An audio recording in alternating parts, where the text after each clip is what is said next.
오늘 우리에게 주시는 하나님 말씀은 여호수아 18장 1절에서 10절에 있는 하나님의 말씀입니다. 찾으셨으면 우리 다 함께 읽겠습니다.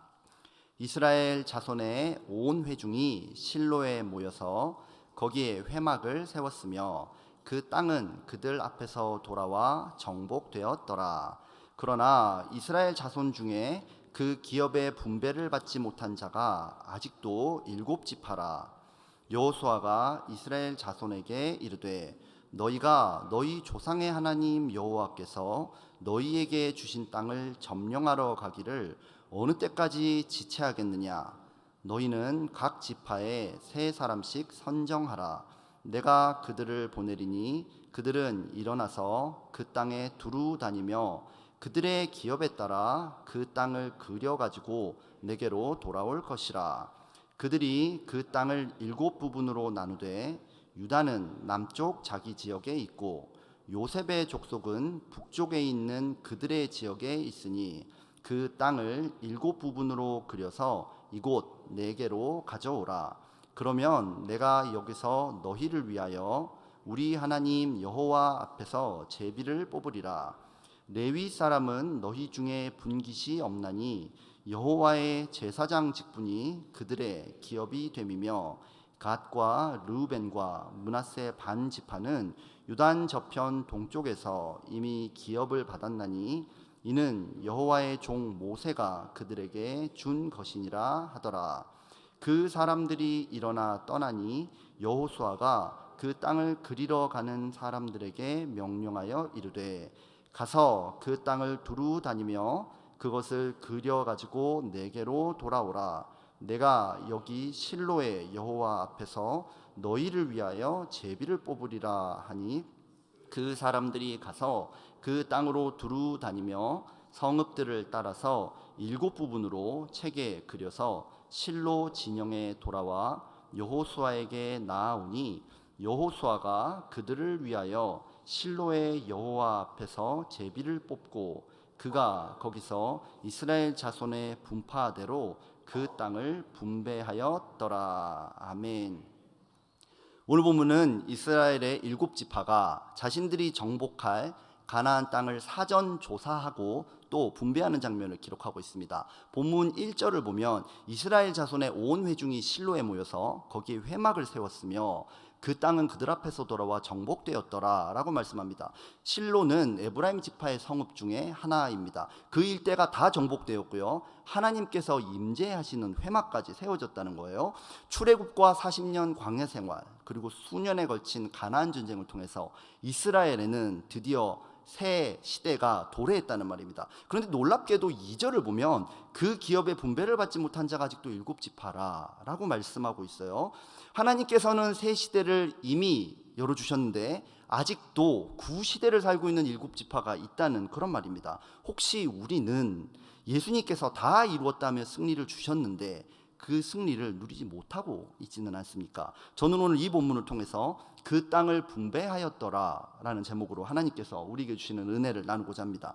첫째로 저는 이 기업 분배의 과정을 한번 꼼꼼하게 살펴보고 싶습니다. 오늘 본문을 보면요, 이 7지파는 광야 아닌 광야 신세입니다. 가나안에 몸은 들어와 있는데 여전히 터전을 잡지 못한 채로 타 지파에 더부살이 하고 있는 그런 상태예요. 이걸 보는 여호수아도 굉장히 답답했던 것 같습니다. 본문 3절에서 여호와께서 너희에게 주신 땅을 점령하러 가기를 어느 때까지 지체하겠느냐 이렇게 책망하고 있죠. 나이가 이미 많이 든 여호수아 입장에서는 세상에 이 지파들은 내가 죽고 나면 어떻게 하려고 이러나 걱정이 굉장했을 거예요. 오늘 본문을 보면 이미 가나안 남쪽은 유다가 점령했고요, 북쪽은 요셉 족속이 정복한 것을 볼 수 있습니다. 요단 동편도 벌써 3개 지파가 차지했어요. 7지파도 믿음으로 나아가기만 하면 그 땅을 정복할 수 있는데 그들은 전쟁이 두려워서 앞으로 나가지 못하고 있습니다. 바로 이때 여호수아는 아주 특별한 사명자들을 불러내는 것을 볼 수 있어요. 여호수아 18장 4절 말씀을 우리 다 함께 읽어보겠습니다. 너희는 각 지파에 세 사람씩 선정하라. 내가 그들을 보내리니 그들은 일어나서 그 땅에 두루 다니며 그들의 기업에 따라 그 땅을 그려 가지고 내게로 돌아올 것이라. 아멘. 한국어 성경을 보면 그 땅을 그리라 이렇게 되어 있잖아요. 근데 히브리 원어에서는 그 땅을 기록하라 이렇게 되어 있습니다. 이 사람들은 단순히 그림을 그리거나 지도를 그리는 사람이 아니라요, 정복해야 할 땅의 지형, 인구, 군사력, 시설, 산업 이런 걸 전부 다 기록하는 사람들이에요. 본문 9절에서는 이 사람들이 만들어 온 결과물을 놓고 책이라고 부를 정도, 그러니까 상당한 두께, 상당한 분량의 조사를 아주 잘 해온 사람들이에요. 이들의 이 기록물은 전쟁 전에는 군사 목적으로 사용될 거고, 전쟁이 끝나고 나면 땅 분배용으로 사용될 아주 중요한 척도가 된다는 것입니다. 그런 점에서 이 기업 기록자들은요, 이스라엘의 미래를 결정하는 사람들입니다. 이스라엘의 미래를 열어가는 사람들이에요. 이 사람들이 그들이 방문하는 성읍을 어떻게 가는지, 어떻게 묘사하는지, 어떻게 보고하는지에 따라서 일곱 지파의 운명이 완전히 달라질 거라는 것입니다. 일곱 지파가 희망을 품고 그 땅으로 달려가서 믿음으로 싸우자, 그렇게 할 수도 있고요, 40년 전에 그랬던 것처럼 다 망했구나, 우리 메뚜기로구나 이러면서 멸망할 수도 있다는 뜻이에요. 매주 목요일마다 청소년 연합 수련회를 위한 기도회가, 또 회의가 구교육관에서 진행되고 있습니다. 교사와 봉사자들이 모여서 아주 뜨겁게 기도하면서 여러 가지를 준비하고 있어요. 근데 저희가 아주 조심하는 게 있는데요, 우리가 그 모임에서 어떻게 대화하고 어떻게 준비하고 어떻게 기도하느냐에 따라서 이 수련의 방향이 크게 달라질 것이라고 믿기 때문입니다. 그런 의미에서요, 저는 이번 수련의 봉사자들이 마치 이 기업 기록자들과 같다 이렇게 느낍니다. 우리가 행하는 모든 순간들이 하나님이 원하시는 기업인 다음 세대에 큰 영향을 미칠 수 있다 이렇게 생각하면 두렵기까지 해요. 그러나 이 모든 싸움은 주님께서 하실 것이기 때문에 우리는 승리할 것이고요, 우리는 다 함께 다음 세대라는 기업을 정복하게 될 줄 믿습니다.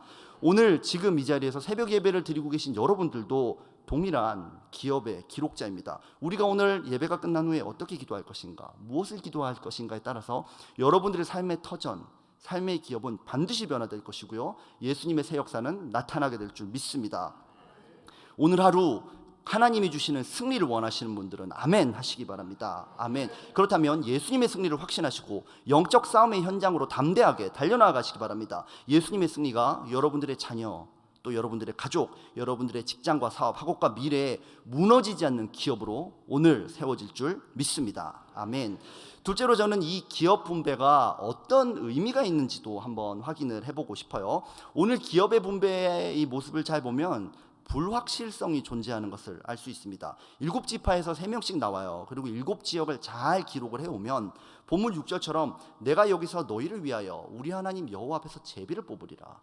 제비를 뽑으리라. 네가 잘 조사해오면 네 거 주리라. 그러지 않고요, 제비를 뽑으리라. 그 말은 내가 수고하고 내가 고생했는데 내가 거두지 못할 수 있다는 얘기예요. 얼마나 충격적입니까? 예를 들면 우리 지파에 아주 훌륭한 기록자가 가서 이렇게 말하는 겁니다.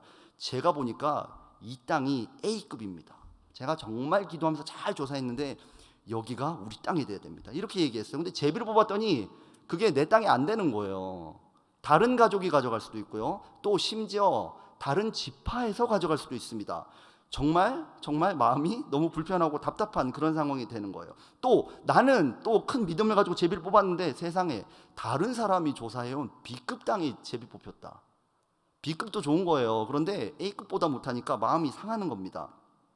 이런 불확실성 속에서 우리는 정말 최선을 다해서 우리의 기업을 기록하고 또 그 땅을 향해서 전쟁할 수 있을까요? 내가 한 것에 대해서 내가 보상받지 못하는데 그런 불확실성과 그런 가능성을 두고도 최선을 다할 수 있냐? 저는 지금 이것을 묻고 있는 것입니다. 만약 하나님께서 너희가 조사한 그대로, 네가 수고한 그대로 내가 순서를 매겨가지고 좋은 땅을 순서대로 줄게, 뭐 강남 주고 분당 주고 뭐 이런 식으로 하겠다고 그랬으면 더 적극적으로 조사하지 않았을까요? 더 힘차게 전쟁하지 않았을까요? 그런데 하나님이 그런 방식을 사용하지 않으신다는 거예요. 대학생 때요, 저는 아주 전도에 불이 붙어 있는 그런 뜨거운 전도자였습니다. 근데 이게 열정만 있지 너무 직설적이고 저돌적이었어요. 그래서 그런지는 몰라도 전도의 열매가 거의 없었습니다. 거의 없었고 이건 정말 저한테 큰 좌절을 갖다주는 일이었어요. 근데 어느 날 문득 90세가 넘은 우리 할머니, 친할머니를 전도해야 되겠다는 생각이 들었습니다. 그래서 무작정 기차를 타고 집으로 내려갔어요. 그때 할머니는 소파에 앉아 계셨는데 제가 참 지금 생각하면 이게 잘한 건지는 모르겠는데 할머니께 기회를 보고 여쭤봤어요. 할머니 예수님 안 믿으면 영원한 고통이 있는 지옥에 가십니다. 할머니 뭘 준비하셨습니까? 할머니는 저를 아주 사랑하셨지만 이 정도 얘기를 하고 앉아있으면 화낼만 하잖아요. 근데 하나님이 곰곰이 들으시더라고요. 그래서 제가 이제 계속 얘기를 했어요. 할머니, 지옥이 얼마나 무서운 곳인지. 예수님이 좋은 걸 설명했으면 더 좋았을 텐데 지옥의 고통을 한참 얘기하고, 그리고 이제 예수님에 관해서도 제가 말씀을 전했습니다. 근데 하나님이 할머니가 계속 들으시더니, 그래 준영아, 나 이제 예수 믿음아, 그러시는 거예요. 저는 드디어 전도의 결실을 얻었고 우리 집안에 믿음의 기업이 세워졌구나, 나도 전도자의 가능성이 있구나, 그런 희망을 가졌어요. 또 나중에 알게 된 게 뭐냐면, 그 당시 저희 할머니가 귀가 굉장히 어두우셨다는 사실이에요. 그래서 계속 들으셔야 돼요. 근데 거의 소리를 듣지 못하셨는데 제가 전도할 때는요, 귀가 열리셔서 제가 말하는 모든 것을 너무나 선명하게 들으셨다는 것입니다. 이 정도면 은사 아닙니까? 은사? 그렇죠. 저도 너무너무 놀라운 가능성을 가진 전도자였던 거예요. 근데 한 가지 문제가 있었어요. 저는 저희 할머니를 모시고 교회에 꼭 가고 싶었는데 할머니의 건강 상태가 교회에 가실 수 있는 상태가 아니었어요. 그래서 저는 교회에 관해서도 이런저런 얘기를 해드렸어요. 저희 할머니 교회에서 예배드려 보신 적이 없다고 생각했기 때문이거든요. 그런데 저희 할머니가 교회가 어떤 데인지 너무 잘 하시는 거예요. 교회 가면 누가 있고 뭐 하고 예배는 어떻게 드리고 너무 잘하시는 거예요. 신기해서 할머니 이거 어떻게 이렇게 잘하세요? 물어봤더니 가끔씩 동네 교회에서 어르신들을 교회 초청해서요, 간식도 주고요, 또 재밌는 놀이도 하고요, 좋은 강연도, 그게 강연이 아니라 사실 예배였죠, 그런 강연도 들려줬다는 거예요. 우리 교회로 치면 일종의 실버드림 대학이 그 교회에 있었던 것입니다. 할머니의 손자가 놀라운 능력의 전도자라서 전도된 게 아니고요, 하나님의 사랑과 은혜 가운데 있었던 수많은 사람들의 헌신과 기도가 있었던 것입니다. 그거에 아주 옛날부터 하나님의 계획 안에서 차근차근 준비되어 가고 있었고요, 그 일에 쓰임받는 너무나 소중한 눈에 보이지 않는 전도자들, 그들이 있었기 때문에, 그들의 헌신이 있었기 때문에 저희 할머니는 전도가 됐던 것이고, 저는 그저 하나님의 놀라운 계획의 가장 끝에 있었던 도구였을 뿐입니다. 그 후 시간이 흘렀고요, 저희 할머니는 편안하게 돌아가셨어요. 할머니의 장례식에서 찬송가를 불러주실 수 있다는 것이 그렇게 감사했고요, 또 우리 할머니로부터 얻어낼 것이 아무것도 없음에도 불구하고 쉼없이 복음을 전해주었던 그분들에게 너무너무 감사했어요. 그리고 이제 사역자가 된 후에는 저도 누군가에게 그런 사람이 되고 싶습니다. 저는 많이 부족하고요, 또 실수도 많아요. 또 열매가 제 눈에 맺어지지 않으면 참 답답할 때가 많습니다. 그런데 내가 기도하고 헌신하면 하나님은 하나님의 때에 또 다른 누군가를 통해서 그것을 거두지 않으시겠습니까? 내 것이 안 될 수는 있어요. 그런데 하나님의 것은 됩니다. 근데 내 것이 아니라도 괜찮아요. 왜냐하면 저 역시 제 게 아니라 하나님의 것으로 살고 있고요, 누군가의 헌신으로 이 자리에 서 있는 그런 사람이기 때문입니다. 오늘 기업 기록자들의 상황이 이래요. 왜 하나님은 다 조사시켜놓고 제비 복귀할까요? 왜 그러시는 거예요? 대충이라도 제비 다 뽑아놓고 조사하고 전쟁하면 더 열심히 노력하지 않을까요? 내 거니까요. 그런데요, 하나님은 이 7지파가 자기 의, 자기 공로, 자기 노력, 자기 생각, 자기 할 수 있는 거 다 내려놓고요, 하나님의 주권을 시인하면서 서로가 서로에게 기업이 되어 주기를 원하시고 있습니다. 생각해 보세요. 내가 수고하고 내가 노력해서 내가 거두는 게 유익이겠습니까? 아니면 하나님이 갚아주시는 것이 유익이 되겠습니까? 우리는 하나님의 실수 없음을 믿어야 되는데요, 그 이유는 하나님 자신이 언제나 우리의 기업이 되어주시기 때문입니다. 우리도 마찬가지예요. 그리스도인들도 마찬가지라는 거예요. 언제 어디서 무엇을 하든지 우리는 서로가 서로의 기업이 되어줘야 되는 사람입니다. 왜냐하면 우리에게 가장 중요한 기업은요, 땅, 건강, 물질적 축복이 아니라 바로 예수님 바로 그 한 분만이 우리의 가장 위대하고 가장 분명하며 가장 절대로 흔들리지 않는 가장 확실한 기업이 되시기 때문입니다. 골로새서 3장 23절에서 24절 말씀을 함께 읽어보겠습니다. 무슨 일을 하든지 마음을 다하며 주께 하듯 하고 사람에게 하듯 하지 말라. 이는 기업의 상을 주께 받을 줄 아나니 너희는 주 그리스도를 섬기느니라. 아멘. 오늘 우리는 7지파의 기업 분배 과정을 살펴보았습니다. 그리고 믿음으로 그 땅을 향해 가는 그런 사람들도 보았어요. 저는 이 세상에서 최악의 기업을 자기 것으로 삼으셨던 한 분을 여러분들에게 지금 소개해드리고 싶어요.